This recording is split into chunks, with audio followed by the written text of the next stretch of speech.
Yes, so thank you for the introduction. As you already said, I'm Christian Muller, and this is joint work with Professor Finkbeiner from University of Saarbrücken and Professor Seidel from TU, and also Eugen, also from TU Munich. So yes, what I'm going to be talking about is obviously multi-agent workflows, and just for a short overview, I'm going to be talking first about the setting. So this differs a little from the normal security policy setting. So I will present our workflows, how they look like, how we do normal verification for them, and then how we do information flow security on them. And in the end, I will just drop a few words on the implementation that we did and show that it actually works. Yes. So beginning a motivation slide, I will use a conference management example throughout this. So you can already imagine that there's different people interacting with such a conference management system, like the authors of a paper, the reviewers, the chairs, and that there's all kinds of different information that should be kept secret. So for example, an author should not get to know anything about the reviews for his paper before the deadline of the reviews, or anything about the internal discussion of the chairs. And just to show you that these systems actually sometimes do have problems, I picked one of the change logs from the hot CRP system. And I don't know if you can read it, but they're basically announcing a major new feature. And the last sentence just said, well, in this changelog, this required extensive re-architecting of system internals to, in brackets, hopefully avoid information leaks. And I mean, as we're at a security conference, this is just not enough. I mean, systems need to protect sensitive information. And so if we are in such a system, so let's take EasyChair as an example, we do have many challenges. So for example, there's lots and lots of different people that want to interact with the system. And not only people, they have written papers, for example, and there's also as many data objects that you cannot just know beforehand how many there will be. And it's not only people and objects, but also the relations between them. So if you have two guys that should write a review for a given paper, then this should be kept somehow by the system. And this should be done, and we need to verify that it works. And now, for such a system, if you look at one given conference where it's like 5 authors, 5 papers, and 2 PC chairs, then it's easy to verify that it all works.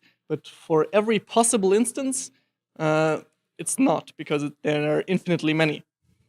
So we come up with a way to actually deal with this. And let me just go on with the example. Imagine that submission for the conference is over, and now we're at the phase where we're reviewing the papers and deciding which should be accepted. So as an example, we first declare the conflicts of interest, because you could also be an author and a PC chair at the same time. Then we assign the papers to reviewers. Those reviewers give their initial reviews, and then there's a discussion phase after, where the chairs just discuss about the different papers and update their own evaluations of the paper, and if they think it should be accepted or not. So how we could do this is, let's take the first step, and where the reviewers may declare conflicts of interest. And as an example, let's just take these authors and a few papers. And here it's possible that some of the authors have a conflict with some of the papers. So in this example, Mr. Finkbeiner and Mr. Esparza both have a conflict with the same paper, but Professor Seidel doesn't have any. So in general, it's just an end-to-end relation. And that's exactly how we've written it down. So for every pair of a PC member and a paper, there may be a conflict between exactly those two. And the true here means a guard, so it's maybe a restricted action, but I will come to that later. So this is how our syntax for these kinds of workflows looks like. And in particular, it doesn't say anything about how many PC members there are, how many papers there are. So, and if you do this, and if you model the exact example I had on the last slide, then you will get something like this, which is basically the same thing, only now it's written in this syntax for workflows.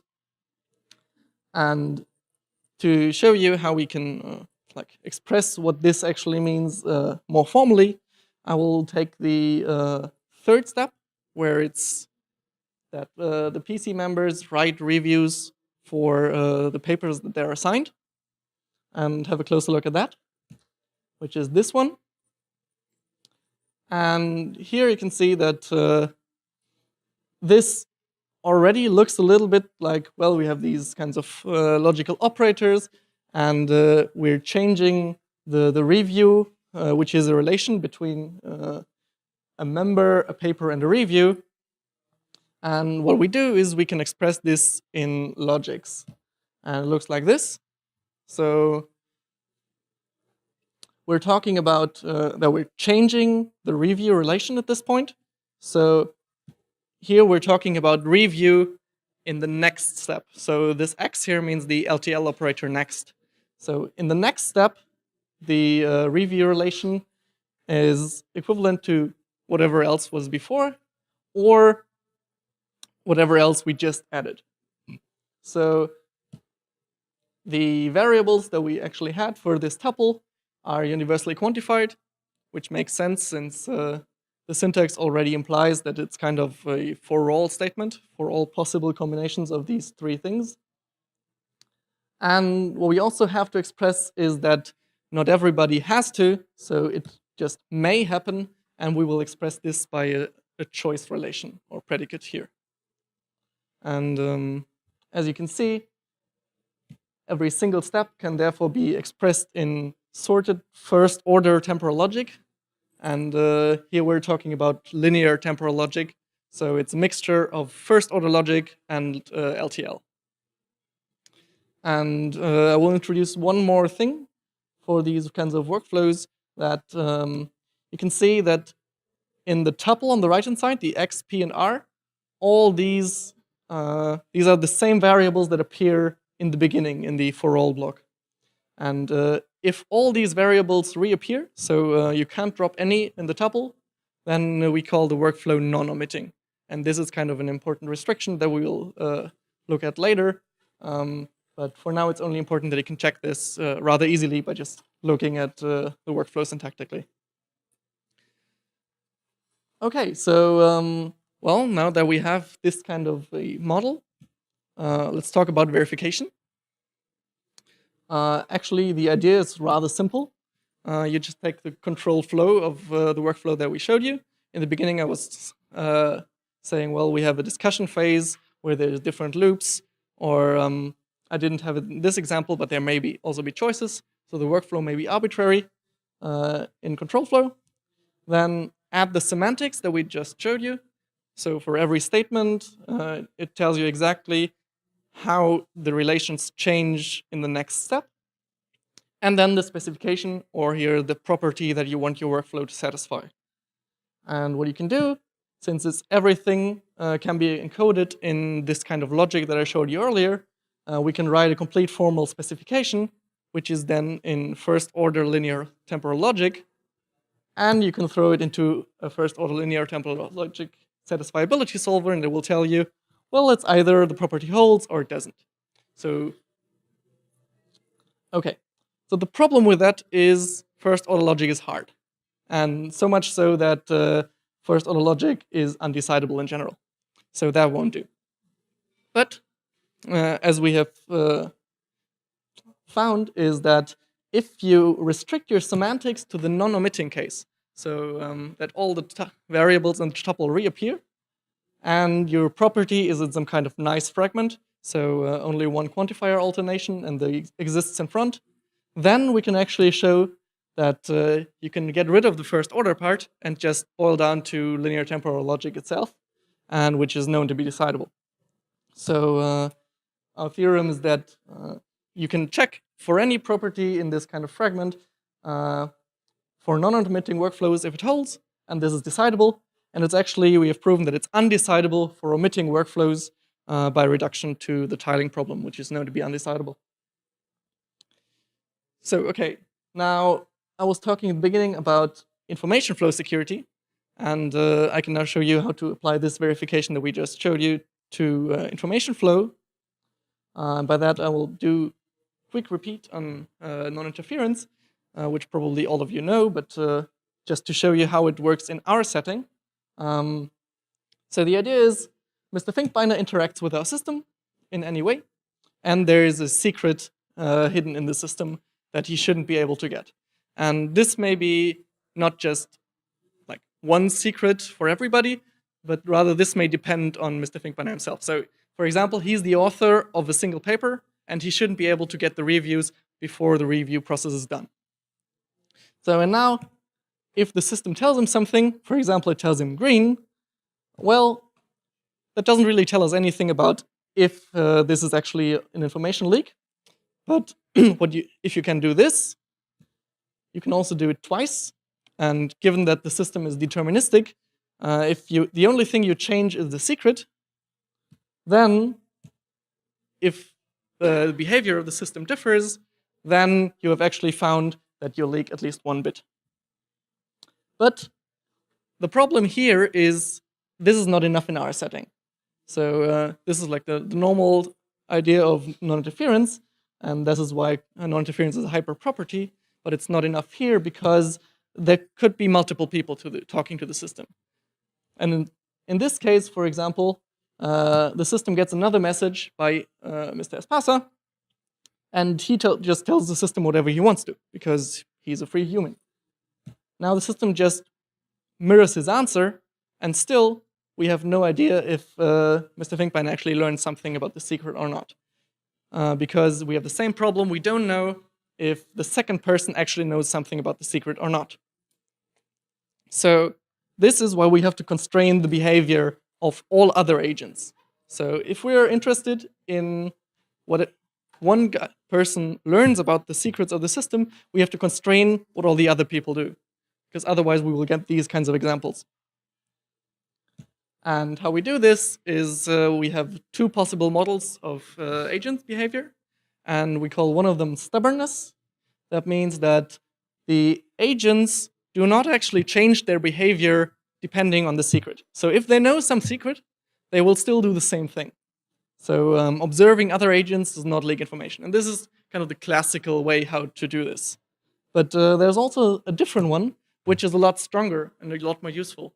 And we call it causal agents, where a causal agent will actively change his behavior to try to leak as much information as possible.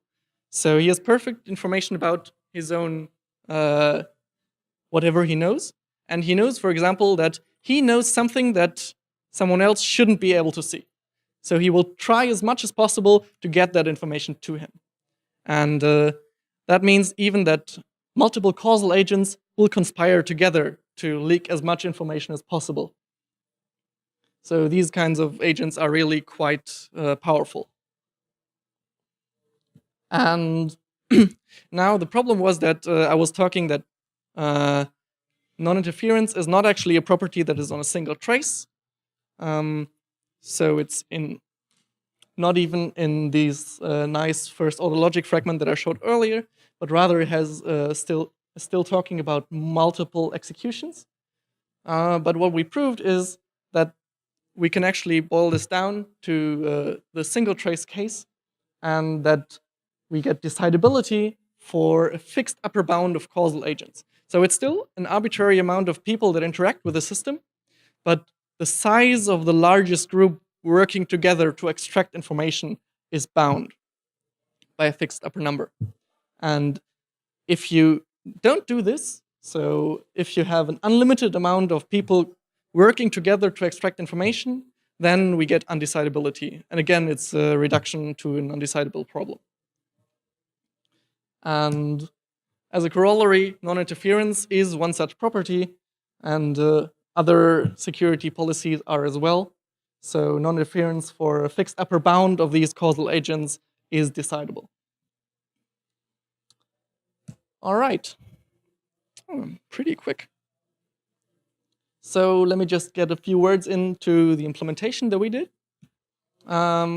We did an automatic analyzer for non-interference and workflows. It's built in Scala. And what it does is it takes such a workflow specification in exactly the language that I showed you. It takes the classification conditions that may depend on whatever they want to. So they may even be temporal. And it takes the upper bound and the sort of causal agents. So for example, we're saying that at most 2 of the PC members are causal, and at most 1 of the authors or 5 of the authors are have causal behavior. And what it does is it takes all these things, and then it builds the first order formulas, gets rid of the first order part, and translates down to basic LTL. And then you have an LTL formula that you can just solve by any off-the-shelf LTL satisfiability solver.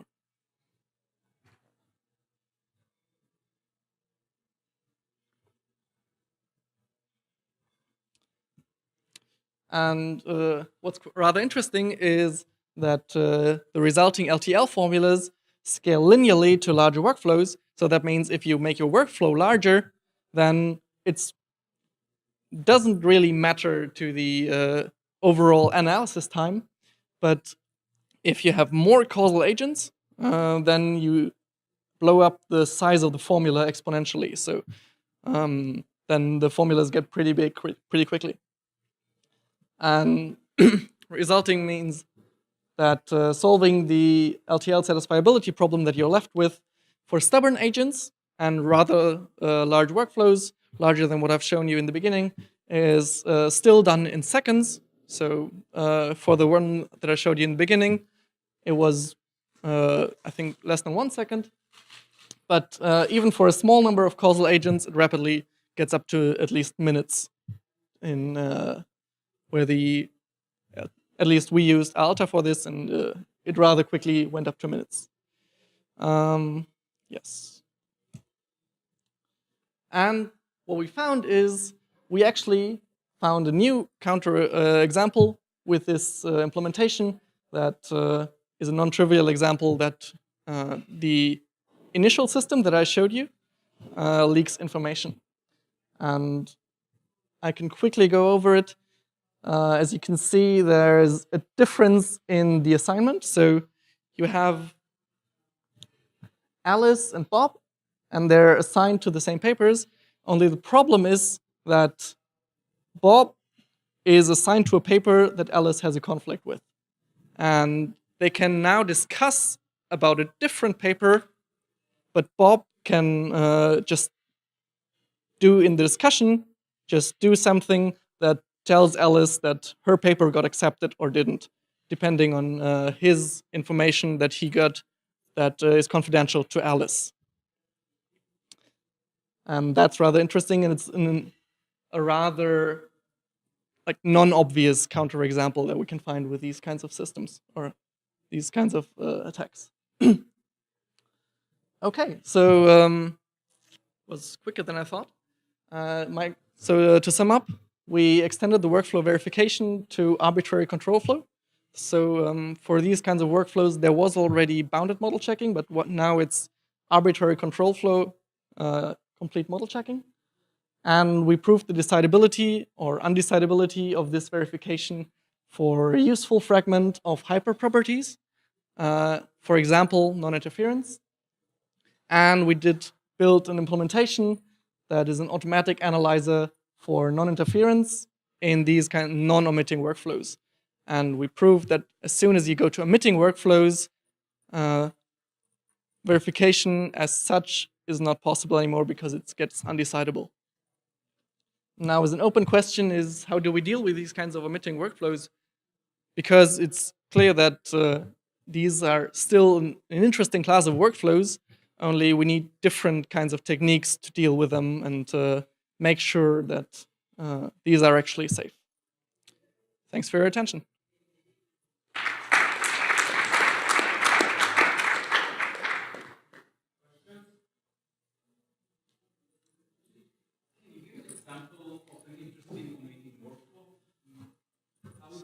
So if you imagine something that looks like transitivity. So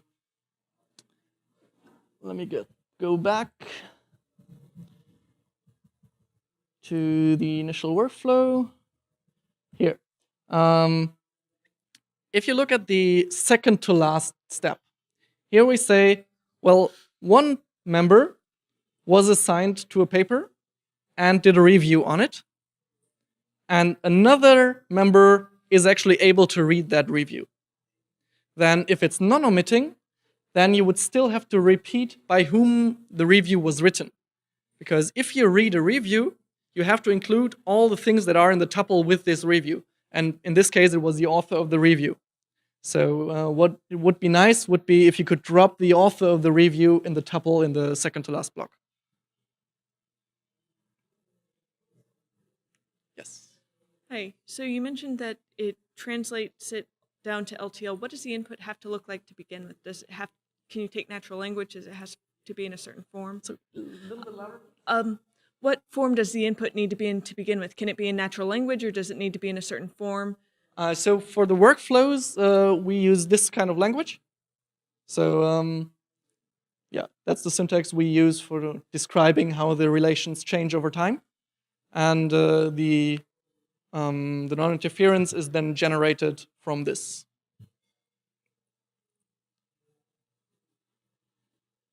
Anything else?